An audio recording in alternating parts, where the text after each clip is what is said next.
Mis antepasados emigraron desde Alemania hará unos 150 años y establecieron asentamientos. Aunque también había algunos polacos en estas aldeas, vivíamos en paz y se hablaba tanto polaco como alemán. Mira, Wojtek. Llevábamos bien entre nosotros. En Polonia, en el periodo de entreguerras, la minoría alemana era bastante numerosa, entre un 2,5 y un 3% de la población, unas 800.000 personas. Desde principios de 1939 se inicia un conflicto entre las poblaciones alemana y polaca. La realidad es que los alemanes fueron perseguidos hasta cierto punto. Había un claro sentimiento antialemán que se dirigía contra ellos. Por otra parte, los alemanes provocaban este sentimiento y reclutaban a futuros infiltrados. Que ahora soportaban una presión creciente. Los oriundos de Alemania, los llamados Volksdeutsch, y los polacos convivían sin problemas, pero sobre todo en el Reich, en la propia Alemania, existía un sentimiento antieslavo arraigado. Era antipolaco y se traducía en desprecio por el Estado polaco o la nación polaca. Estaba muy extendido en sectores sociales influyentes.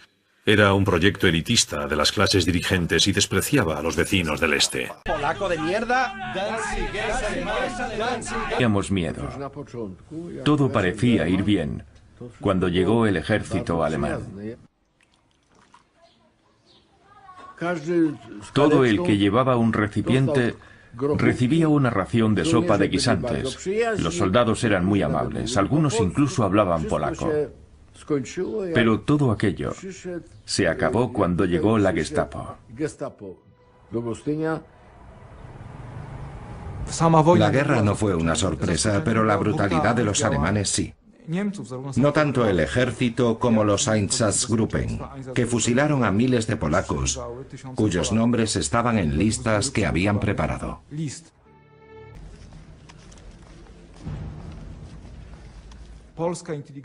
La intelectualidad polaca fue la primera víctima de los crímenes nazis.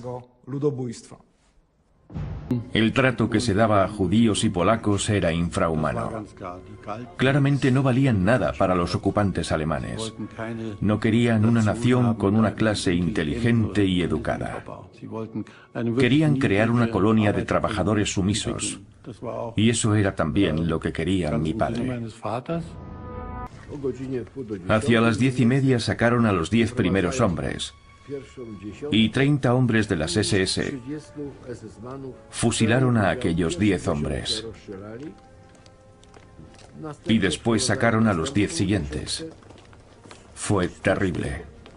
Los ponían allí de pie y caían en un lago de sangre. Eran personas educadas.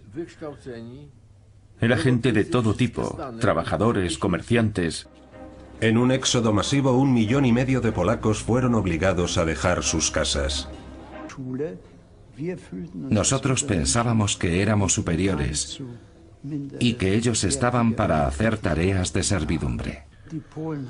Los polacos no tenían, diciéndolo claro, absolutamente ningún derecho. Solo se les consideraba mano de obra. Intentaron separar a los polacos de los alemanes. A los polacos se les prohibió el acceso a muchos sitios, como parques o teatros. Los transportes públicos tenían asientos diferentes para polacos y alemanes. Cada nuevo decreto les recordaba que los alemanes pertenecían a una raza superior. Vi una columna de mujeres custodiadas por varios oficiales alemanes. Y uno, especialmente joven y atractivo, estaba gritando a una mujer que estaba llorando y que apenas podía caminar. Y según pasaban por delante de mí, de repente vi que el alemán tenía la pistola en la mano y le disparó en la espalda. Y vi cómo salía la sangre, así. Me quedé paralizado un momento y eché a correr hacia el edificio que tenía detrás. Los niños polacos tenían prohibido ir a la escuela. A veces detenían a gente al azar por la calle y se los llevaban a Alemania. Los judíos y los polacos tenían que hacer trabajos forzados.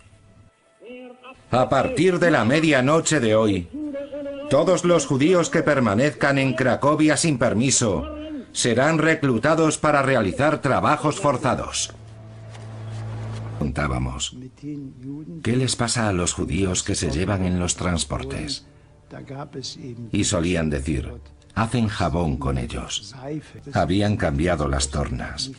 Ahora los polacos no trabajaban para nosotros, sino que los alemanes teníamos que trabajar para los polacos. Ahora éramos nosotros los derrotados. Y sabíamos que de alguna forma lo que nos estaba pasando era justo.